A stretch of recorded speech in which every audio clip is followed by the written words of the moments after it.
क्या कभी आपने ठोकर खाया है? सीढ़ी में चलते समय, या सीढ़ी से उतरते समय, या किसी स्लिपरी फ्लोर में जहाँ आपने अपने आप को ध्यान नहीं दिया और आप नीचे गिर गए। मैंने कई बार ठोकर खाया अपने जीवन में, मेरे पाँव के द्वारा। मैं शारीरिक ठोकर की बात कर रहा हूँ अभी। और चोट पहुँचती है, अपने आप को बैलेंस नहीं कर पाया और नीचे गिर गया। कभी कभी मुंह के बल गिर गया, दूसरे लोग आए और उन्होंने उठाया मुझे। तो इस प्रकार से हम ठोकर का कारण बन सकते हैं अपने जीवन में, और कभी कभी चोट बहुत बुरी तरह से भी पहुंचती है। यदि हम सतर्क ना रहें, चौकस ना रहें, तो हम बहुत बार ठोकर खा करके नीचे गिर सकते हैं।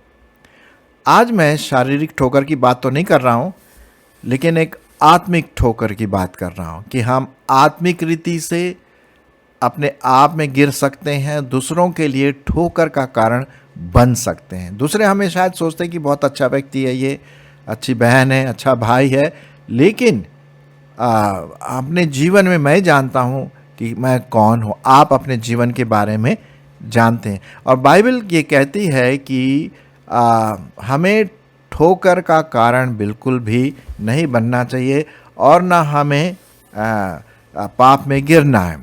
यहाँ पर इस प्रकार से लिखा हुआ है, मैं आपके लिए पढ़ना मांगता हूँ। आत्मिक रीति से ठोकर का कारण वो पाया जाता है 1 कुरिन्थियों 10 अध्याय और 12 पद। 1 कुरिन्थियों उसका 10 अध्याय और 12 पद। इसलिए जो समझता है कि मैं स्थिर हूँ, वह चौकस रहे कि कहीं गिर न पड़े। इसलिए जो समझता है कि मैं स्थिर हूँ, वह चौकस रहे कि कहीं गिर न पड़े। अब क्या होता है, कभी कभी हमारे मसीह जीवन में, परिवार में, चर्च में कोई व्यक्ति पाप में गिर जाता है, और हम जो अपने आप को बहुत आत्मिक समझते हैं, वो सोचते हैं अरे मैं तो कभी नहीं गिरूंगा, मैं तो कभी नहीं गिरूंगी, जैसा वो पाप करता है ना, मैं कभी नहीं कर सकता। हाँ, और जा कर के हम उसको अगर काउंसलिंग भी करें, जो कि अच्छी बात है, हम काउंसलिंग करते हैं, किसी को अगर प्रभु के बारे में बताते हैं, ठोकर अगर उसने खाई है आत्मिक रीति से, पाप में अगर वो गिरती है, तो हमें उनको उठाना है, ठीक है। लेकिन मन में एक ऐसी भावना नहीं आनी चाहिए कि भाई जैसा वो गिरा ना, मेरे साथ तो कभी नहीं हो सकता, मैं ये वाला पाप तो कभी नहीं कर सकता जो उसने किया है। तो कहीं ऐसा ना हो कि हम खुद उस पाप में या उससे भी भयंकर पाप में गिर सकते हैं और ठोकर का कारण बन सकते हैं दूसरों के लिए। आइए हम इस बात को ध्यान दें कि परमेश्वर का वचन और क्या कहता है कि हम गिरे नहीं, लेकिन हम उठने वाले बन सके और दूसरों को भी उठने वाले बन सके। रोमियो की पत्री और उसका 11 अध्याय और 20 पद मैं आपके लिए पढ़ना मांगता हूँ। रोमियो उसका 11 अध्याय और उसका 20 पद, यहाँ लिखा हुआ है, भला वे तो अविश्वास के कारण तोड़ी गई, परंतु तू विश्वास से बना रहता है, इसलिए अभिमानी न हो, क्योंकि अभिमानी न हो परंतु भय मान, क्योंकि जब परमेश्वर ने स्वाभाविक डालियों को न छोड़ी तो तुझे भी नहीं छोड़ेगा। तो हमें क्या करना है? हमें अभिमानी नहीं बनना है, घमंडी नहीं बनना है कि जैसा दूसरा व्यक्ति करता है, करती है, मैं तो वैसा कभी नहीं करने वाला, मैं कभी उस पाप में तो गिरने का सवाल ही नहीं है साहब। एकदम आप गिर जाएंगे। अब शैतान के साथ क्या हुआ आप जानते हैं अच्छी तरह से। शैतान ने क्या कहा? अरे मैं तो उसके तुल्य बन जाऊंगा, मैं परमेश्वर बन जाऊंगा, और लोग मेरी पास आएंगे, मेरी आराधना करेंगे। और जहां उसने ये घमंड अपने मन में लाया, एकदम परमेश्वर ने उसे नीचे गिरा दिया। घमंड है ना। इसलिए हम घमंडी न हो। गिरने से पहले क्या होता है? परमेश्वर का वचन बहुत साफ रीति से कहता है, घमंडी आत्मा जिसके पास हो, मेरे पास, आपके पास, वो गिरने का एक कारण, बहुत बड़ा कारण बन सकती है। मैं आपके लिए पढ़ूंगा नीति वचन उसका 16 अध्याय और 18 पद। यहां पर इस प्रकार से लिखा हुआ है, विनाश से पहले गर्व और ठोकर खाने से पहले घमंड होता है। फिर से सुनिए, विनाश से पहले गर्व और ठोकर खाने से पहले घमंड होता है। क्या हम आत्मिक जीवन में, मैं और आप आत्मिक जीवन में किसी प्रकार का घमंड करते हैं कि मैं वैसा नहीं हूं, मैं वैसी नहीं हूं, है ना? और जहां इस प्रकार का घमंड आता है कि मैं स्थिर हूं, मैं गिर सकता हूं। यहां पर लिखा हुआ है परमेश्वर के वचन में, नीति वचन 16-18, तो चलो मैं 18 से पढ़ देता हूं फिर से। विनाश से पहले गर्व और ठोकर खाने से पहले घमंड होता है। घमंडियों के संग लूट बांट लेने से दीन लोगों के संग नम्र भाव से रहना उत्तम है। जो वचन पर मन लगाता है वह कल्याण पाता है, और जो यहोवा पर भरोसा रखता है वह धन्य होता है। तो यहाँ पर हम देखते हैं मेरे मित्रों, मेरे श्रोताओं, कि हमें घमंड पर बिल्कुल भी ध्यान नहीं देना। जहाँ घमंड आया, मैं ठोकर का कारण बन सकता हूँ। अपने जीवन में मैं गिर सकता हूँ और दूसरों के लिए ठोकर का कारण भी बन सकता हूँ पाप में गिरने की वजह से।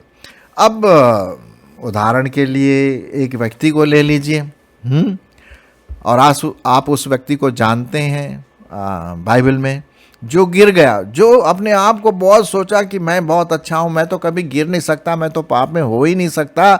एकदम उसका उल्टा हो गया। और उसका नाम क्या है? पतरस। आप पतरस के बारे में जानते होंगे। चलिए मैं आपके लिए पढ़ देता हूं। मत्ती रचित सुसमाचार उसका 26 अध्याय और 33 पद। मत्ती उसका 26 अध्याय और 33 पद। बहुत इंपॉर्टेंट बात यहाँ पर लिखी हुई है। जो संदर्भ यहाँ पर है वो इस प्रकार से है कि प्रभु यीशु मसीह थोड़े देर में पकड़वाए जाने वाले थे, और उनका फिर वहाँ पर कई प्रकार की बातें, उनके साथ अन्याय होने लगा था। लोग उसको मारने वाले थे और पकड़ के ले जा कर के न्याय सुनाने वाले थे। तो अपने चेलों के साथ वो क्या बोलते हैं जरा सुनिए। और चेले सोचे कि भाई ऐसा तो हो ही नहीं सकता, हम प्रभु को कभी छोड़ेंगे नहीं, चाहे मर जाएं लेकिन छोड़ेंगे नहीं। चलिए मैं पढ़ता हूँ। मत्ती उसका 26 अध्याय और 30 पद से मैं आपके लिए पढ़ूंगा, ठीक है? फिर वे भजन गाकर जैतून पहाड़ पर गए। तब यीशु ने उनसे कहा, तुम सब आज ही रात को मेरे विषय में ठोकर खाओगे, क्योंकि लिखा है, मैं चरवाहे को मारूंगा और झुंड की भेड़ें तितर बितर हो जाएंगी। परंतु मैं अपने जी उठने के बाद तुमसे पहले गलील को जाऊंगा। इस पर पतरस ने उससे कहा, अब सुनिए पतरस क्या कहते हैं, यदि सब तेरे विषय में ठोकर खाएं तो खाएं, परंतु मैं कभी भी ठोकर न खाऊंगा। यीशु ने उससे कहा, मैं तुझसे सच सच कहता हूं कि आज ही रात को मुर्गे की बांग देने से पहले तू 3 बार मुझसे मुकर जाएगा। पतरस ने उससे कहा, यदि मुझे तेरे साथ मरना भी हो तो भी मैं तुझसे कभी नहीं मुकरूंगा। और ऐसा ही सब चेलों ने भी कहा। देखिए सब चेले क्या बोले, अरे नहीं नहीं, कभी नहीं प्रभु, हम तेरे को कभी नहीं छोड़ेंगे, अरे हम तेरे साथ मरने के लिए भी तैयार हो जाएंगे। और पतरस ने क्या कहा, अगर मुझे तेरे साथ मरना भी पड़े तो मैं तैयार हूं। यीशु मसीह ने कहा, पतरस तो मुझसे मुकरेगा। और वही हुआ, पतरस गिर गया। 3 बार लोगों ने उससे पूछा, अरे पतरस तू भी तो उसका चेला है। पतरस ने बोला, अरे नहीं भाई, आप क्या बात कर रहे हैं, मैं तो उस व्यक्ति को तो जानता भी नहीं। देखिए वो मुकर रहा है, प्रभु यीशु मसीह का चेला प्रभु से मुकर रहा है। एक स्त्री ने आकर उससे कहा, अरे मैंने तेरे को उसके साथ देखा है भाई। अरे बोला, तू स्त्री से बोलता, तू क्या बात कर रही है, मैं उस व्यक्ति को जानता भी नहीं, तू किसके बारे में बात कर रही है। और इस प्रकार से 3 बार उसने मुकर गया, पतरस मुकर गया यीशु मसीह के प्रति, और मुर्गे ने बांग दी। तब पतरस को याद आया, आहा मैं गिर गया प्रभु, और वो रोने लगा बाहर जा कर के। बहुत उसने अपने पाप को माना कि प्रभु मैं गिर गया अपने मसीह जीवन में, चेलेपन में मैं गिर गया। क्या हमारे साथ कभी ऐसा होता है कि हम प्रभु के प्रति विश्वास योग्य नहीं रहते हैं? ये हो सकता है मेरे प्रियो, ये हो सकता है। पतरस देखिए, जो उसका नाम का मतलब क्या है? स्ट्रॉन्ग। पतरस का मतलब है रॉक, चट्टान के समान स्ट्रॉन्ग, मजबूत। लेकिन भैया थोड़ी सी मुसीबत आई, गिर गया। क्या हमारे साथ ऐसा हो सकता है? देखिए, गिरने से पहले घमंड आता है। ये बहुत ज़रूरी है कि हम इस पर ध्यान दें। चलिए हम दूसरों की काउंसलिंग करते हैं, बहुत अच्छी बात है। दूसरों को उठाते हैं, प्रोत्साहन करते हैं, भाई हम प्रार्थना करेंगे आपके लिए, आप गिर गए उठ जाइए। गिरते हैं लोग, लेकिन मन में ये ना सोचे कि जो वो कर रही है मैं कभी नहीं कर सकता, मेरे साथ तो कभी ऐसा हो ही गई नहीं, और ऐसा हो जाता है। तो कहीं ठोकर न खाएं, स्लिप ना हो। एक बहुत अच्छे व्यक्ति ने कहा, फिलॉसफर ने कहा, गिरना खड़े रहने से आसान है। It is easier to slip than to stand straight. क्योंकि गिरने के लिए आपको कोई नियंत्रण नहीं चाहिए, आराम से गिर जाते हैं, है ना। लेकिन खड़े होने के लिए आपको नियंत्रण होना है, अपने पूरे बॉडी का चौकस रहना है। हमें आत्मिक जीवन में चौकस रहना है कि हम गिर न जाएं, और इसीलिए बहुत ज़रूरी है कि हम परमेश्वर के वचन का मेडिटेट करें, उस पर मंथन करें। भजन संहिता 119 में क्या लिखा हुआ है आप जानते हैं? 9 और 11 में, मैंने तेरे वचन को अपने हृदय में रख छोड़ा है कि तेरे विरुद्ध पाप न करूं, मैं गिर न जाऊं, है ना। जवान अपनी चाल को कैसे शुद्ध रखे? तेरे वचन के अनुसार सावधान रहने से। गिरने से परमेश्वर का वचन हमें बचाएगा। आत्मिक जीवन में गिरने से परमेश्वर का वचन बचाता है। हमें उस पर ध्यान देना है। भजन संहिता 1:1-3 में आप जानते हैं, धन्य है वह पुरुष जो दुष्टों की युक्ति पर नहीं चलता, पापियों के मार्ग में खड़ा नहीं होता, न ठट्ठा करने वालों की मंडली में बैठता है, परंतु वह तो तेरी व्यवस्था पर, तेरे वचन पर रात दिन क्या करता है? ध्यान करता रहता। और वो उस वृक्ष के समान है जो बहती नाली के किनारे लगाया गया, जिसके पत्ते मुरझाते नहीं, वो हरा भरा रहता है और अपने ऋतु में फलता है, और जो कुछ वह पुरुष करे वो क्या होता है? सफल होता है, गिरता नहीं है। जैसे कई बार हम अपने जीवन में आत्मिक रीति से पाप में गिर जाते हैं, परमेश्वर का वचन हमें संभालता है। फिर दूसरी बात हमें ये भी देखना है कि भाई देखिए, हमें आत्मा में चलना है, पवित्र आत्मा में चलना है, नम्र बनना है। मैं आपके लिए एक बहुत अच्छा भाग पढ़ूंगा जो पाया जाता है इफिसियों उसका 4 अध्याय, इफिसियों उसका 4 अध्याय और पहले कुछ पद, कि किस प्रकार से हम प्रभु में स्ट्रांग बने ताकि हम गिरे नहीं, प्रभु में मजबूत बने कि हम गिरे नहीं। वचन तो है जो मैंने अभी आपके सामने ये बात रखी, इसलिए मैं आपके सामने पढ़ रहा हूँ इफिसियों 4 उसका पहले पद से। इसीलिए मैं जो प्रभु में बंदी हूँ तुमसे विनती करता हूँ कि जिस बुलाहट से तुम बुलाए गए थे उसके योग्य चाल चलो, अर्थात सारी दीनता। देखिए ये घमंड का उल्टा है ना, दीनता और नम्रता और धीरज धरकर प्रेम से एक दूसरे की सह लो। सहना मुश्किल है, लेकिन परमेश्वर का वचन कहता है कि हम एक दूसरे की सह ले, और मेल के बंधन में आत्मा की एकता रखने का यत्न करो, क्योंकि हम सब क्या है? एक देह हैं, एक आत्मा है। तो यूनिटी रखें, हम एकता रखें, तब हम गिरेंगे नहीं, है ना। परमेश्वर का वचन, पवित्र आत्मा में हमारा चाल चलन और नम्रता, दीनता, एकता, धीरज, प्रेम, ये जब हमारे जीवनों में आता है तो गिरने के चांसेस कम होते हैं, ये पक्की बात है ना। तो ये बहुत ज़रूरी है। अच्छा चलिए मैं 1-2 पद और आपके लिए पढ़ूंगा, कि किस प्रकार से परमेश्वर का वचन कहता है कि हम सतर्क रहें, चौकस रहें कि हम गिरे नहीं और एकता में बने रहें। मैं आपके लिए पढ़ना मांगता हूँ। यहाँ पर लिखा हो दूसरा पत्रस 3, 17 और 18। दूसरा पत्रस 3, 17 और 18 पद। यहाँ पर इस प्रकार से लिखा हुआ है, मैं आपके लिए पढ़ना मांगता हूँ। इसलिए हे प्रियो, तुम लोग पहले ही से इन बातों को जानकर चौकस रहो। क्या रहना है? चौकस।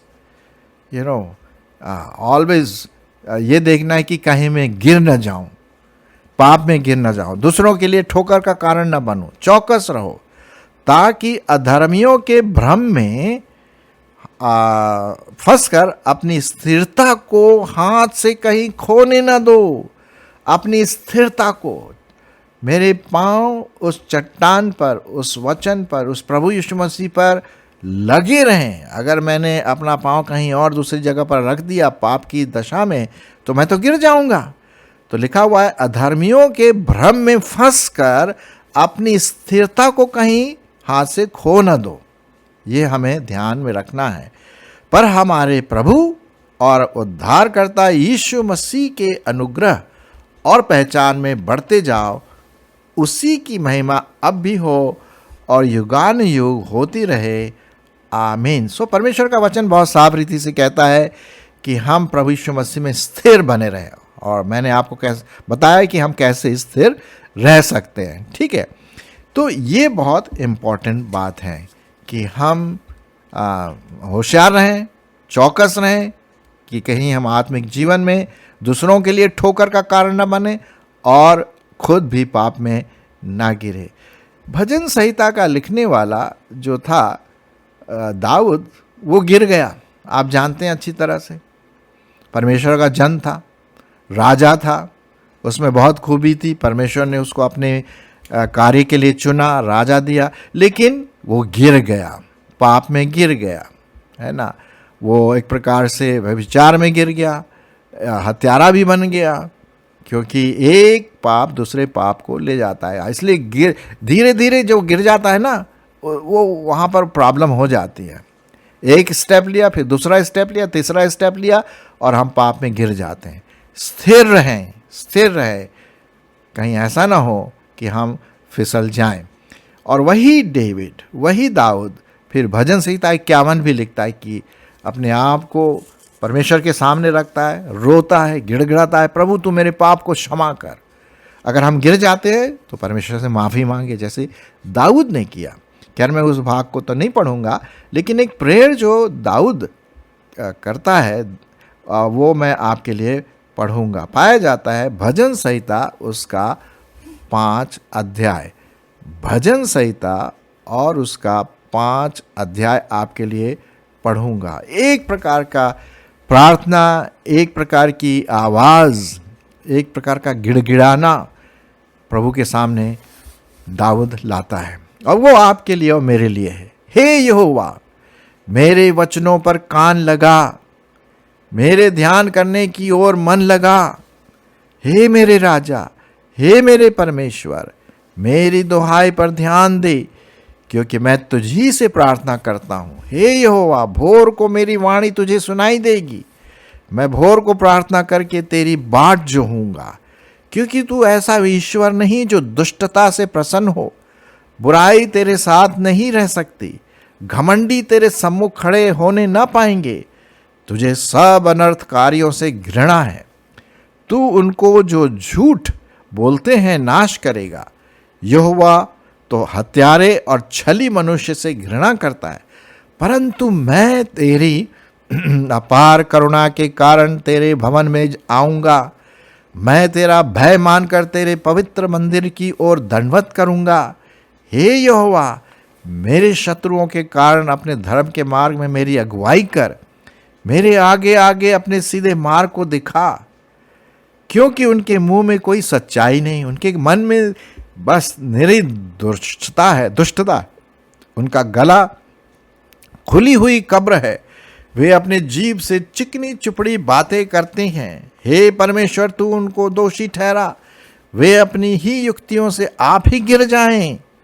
उनको उनके अपराधों की अतिकाई के कारण निकाल बाहर कर, क्योंकि उन्होंने तुझसे बलवा किया है। परंतु जितने तुझ पर विश्वास रखते हैं वे सब आनंद करें, वे सर्वदा ऊंचे स्वर से गाते रहें, क्योंकि तू उनकी रक्षा करता है और जो तेरे नाम के प्रेमी हैं तुझ में प्रफुल्लित हों, क्योंकि तू धर्मी को आशीष देता है। हे यहोवा, तू उसको अपने अनुग्रह रूपी ढाल से घेरे रहेगा। यहाँ तक तो हमने देखा किस प्रकार से दाऊद प्रार्थना करता। आइए ये हमारे शब्द, ये हमारे अंदर के शब्द प्रभु के प्रति निकले कि हम भी स्थिर बने रहे। ऐसा ना हो कि हम गिर जाए, चोट लगे, आत्मिक रीति से मुझे भी चोट लगेगी और दूसरों को भी चोट लगेगी।